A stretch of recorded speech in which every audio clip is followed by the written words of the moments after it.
Maayong pista sa tanan. Karong adlaw gisaulog sa simbahan ang kapistahan sa Sagrada Pamilya. Usa ka kapistahan nga naglangkob diha sa tibuok nato nga debosyon. But at the same time, usa ka kapistahan nga muhulagway diha sa kabililhon sa pamilya. Una natong hinumduman, ilabinani ini kapaskuhan, nga ang tinuod, ang pamilya nga malipayon, ingon sila, ang tinuod nga pamilya malipayon. O kung gusto kang malipayon, kana mapakita diha sa kadayag, sa kalipay, nga makita ang usag-usag. Muna sa mga naa, ang ilang pamilya sa ilang tapad, ingna ang inyong tapad kung inyong pamilya, salamat nga naa ka. Ingna. Salamat nga nagpabilin ka. Usa kini ka pagpadayag sa pagpahinumdum nato sa kabililhon sa pagkausa ka pamilya. Nato nga mga anak, ang unang nga gasa nga nadawat sa Ginoo nato ang atong ginikanan. Sa mga ginikanan nga naa dinhi karon, kabalo ko nga matag usa ninyo, daladala ninyo sunod sa inyong kasing-kasing. Ang pangandoy, dili lang ng kahamugaway, dili nang ma-recognize mo nga kamoy ginikanan, dili nang mabayran mo sa inyong kahago. Usa sa inyong mga pangandoy karon, one of your deepest desires, mao lang ni, ang inyong pangandoy nga sa kanunay ang inyong anak luwas. Walay tinuod, walay mahigugmaong ginikanan nga maghuna-huna og dautan sa iyang anak. Gani napay mi istorya nga kini kunong mga inahan dili gani ni mahadlok mamatay. Ang gikahadlukan sa mga inahan nga kung mamatay sila, wa na'y mahigugma sa ilang anak, susama silang paghigugma.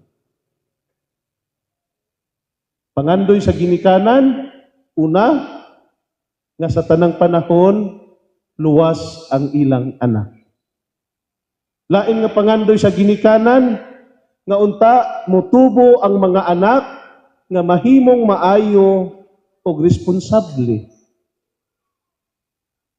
Pangandoy pod sa mga ginikanan, nga unta ang ilang anak sa umaabot ka panahon, na untay maayo nga kaugmaon, nga mas labaw pa unta sa unsay ilang naabot karon.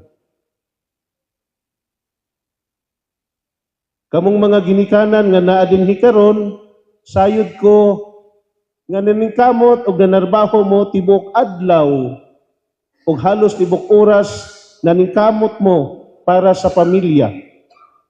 Na ay mga pamilya dinhi nga ang ilang mahal sa kinabuhi, wala dinhi tuwa sa layo.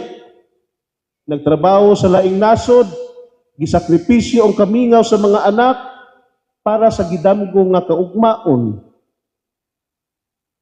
Naiuban nga naara sa balay, pero naapod ang kabalaka. Kumusta kaha ang akong anak? Sakto ba kaha ang iyang mga desisyon? Magpabilin ba siya nga mutahod sa Ginoo? Pero dili pod nato ikadinay nga naay mga ginikanan nga hangtod karon wala gani nakita sa ilang mga anak. Nga naay mga anak karon, ang simple nila nga pangandoy, nga naaunta ang ilang ginikanan. They want to be understood. Ug dili lang ta sila pirming i-compare. Nangandoy sila nga naay ginikanan that will guide them, not to control them. Na ay mga anak that they long for presence, not just giving them provisions. Ug usahay ang pangandoy sa mga anak, wala sila nangandoy sa mga material nga butang o kalampusan, mas gipangandoy nila nga naa sila ginikanan nga kabalo maminaw nila. Ug naon tay usa ka higayon nga naay usa ka inahan o amahan nga moingon, I am proud of you. Mao kini ang gihisgutan sa atong unang pagbasa karon. Nga ang pagtahod sa ginikanan bililhon kaayo. Ug ang responsibilidad sa mga ginikanan importante sa kalambuan sa mga anak. Apan sama sa akong giingon, dili nato ikalimod nga diining realidad sa kinabuhi nato karon na ay mga pamilya, gauban og balay, pero lagyo og mga pagbati. Sunod naa sa balay, pero wala na panahon magkaistoryahay. Ipaagi na lang sa GC aron makakuha og atensyon sa mga anak.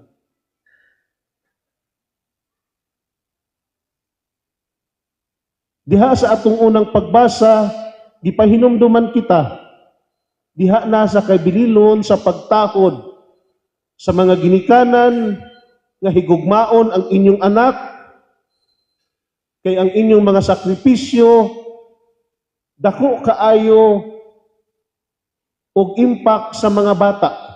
Ang inyong paghago, dako kay impact para sa inyong mga anak, pero mas dakong impact kung makita og mabati nga naa mo. Sa mga anak, gipahinumduman kita nga tahuron ang atong ginikanan. Usahay dili nato masabtan ang ilang paagi, pero sayod ta unsay purpose why they are doing it. Si Sirach ni pahinumdum kanato diha sa atong unang pagbasa nga ang Ginoo naghatag sa mga amahan og gahom ibabaw sa ilang mga anak. Dili ni tungod aron mo overpower ang amahan, kung dili aron mo hatag tag pagtakod. O gipahinumduman kita niini, ang pagbuhat subay sa sugo sa Dios. Diha sa ato ang second reading sa sulat ni San Pablo ngadto sa taga-Kolosas, gipahinumduman kita kung ang unang pagbasa nag-invite nato, giimbita kita nga atong buhaton ang pagtahod sa ginikanan o pag-amping sa mga anak. Ang ikaduhang pagbasa, may pahinumdum nato, dili lang unta ni buhat, kung dili ato uning ikinabuhi sa atoang kinabuhi. It must be our way of life. This is not just a command, but our way of life. Si San Pablo may pahinumdum kanato nga kita ang katauhan sa Dios. Miingon si San Pablo nga gihigugma kamo niya o gipili aron maiya. Brothers and sisters, in our second reading, gipili o pilion usab nato unta ang pagtahod sa atong mga ginikanan. Kung si Sirach miingon sa unang pagbasa, tahuro nato sila o dili lang ni obligation. Si San Pablo miingon, kining mga anak musabot unta nga ang kinabuhi nato subay sa giya sa paghigugma sa ginikanan. Kabalo mo sa atong pagpamalandong karon, atong tan-awon, adunay mga pamilya nga nagkabungkag not because they lack of love, but because they lack of forgiveness. Naay mga pamilya nga nabungkag, dili man tungod kay wa sila nagkahigugmaay. Ang pinakadako nga rason, wala sila nagpasayloay. How many of us in our families nga halos na gani i-anticipate na lang nato nga muna pagbati sa uban kay di na ta gustong makig-istorya. That in our families, gidasig kita nining atong second reading, that the small ones within the families mahimo siyang dako nga samad kung di nato hinahinayon sa pagtambal sa gamay nga pulong when we say, I'm sorry. Ang first reading, nagpahinumdum nato si Sirach, seemingly it's our obligation. Buhato nato ang pagtakod. Si San Pablo sa second reading, ipahinumdum ka nato, mahimo unta nato ni nga kinabuhi. O ang atong ebanghelyo karon, diha na sa ebanghelyo ni San Mateo, mipakita nato sa usa ka dagway that this is the actual family that Mary, Joseph, and Jesus lived.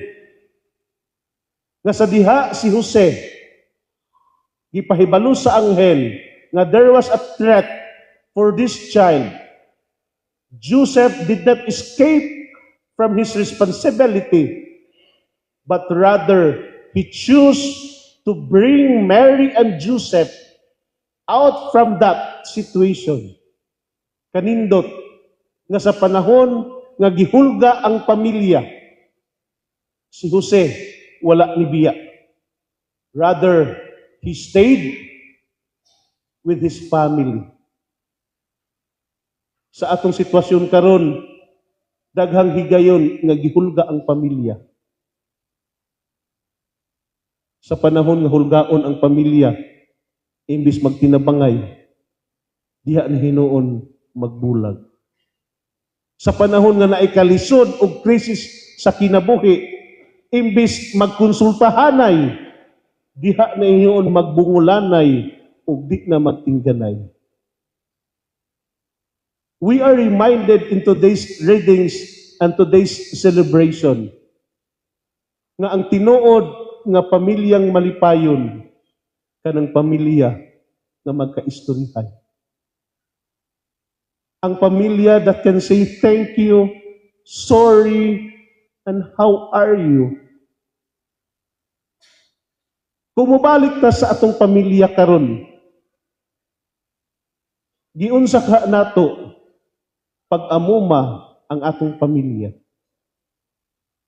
Hinumduman nato, bisag naa ang Ginoo nato, we cannot escape from any dangers in life. Bisag si Jesus naa sulod sa pamilya ni Jose ug ni Maria, wala nawala ang mga kahadlok sa kinabuhi. But what made them strong? Because they have hope. Because Jesus is with them. Sa pamilya nato, kung tayo ugon ta, di unta ta makulbaan ug mabalaka. Kay naapod si Jesus, mipuyo uban kanato.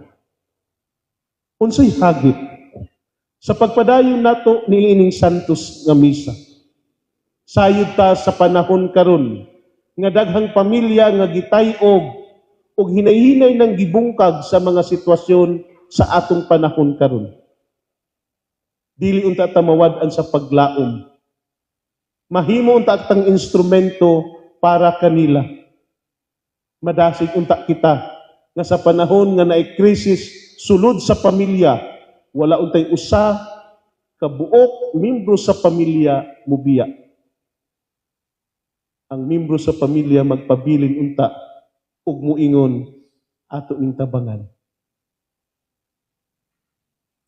Si Saint Teresa of Calcutta, miingon siya, if you want change in the world, go home and love your family. Kung nangandoy tagkausaban para sa atong katilingban, ikuliunta nato atong higugmaon atong pamilya ug ipabati nato ng atong presensya naghatag sa paglaom.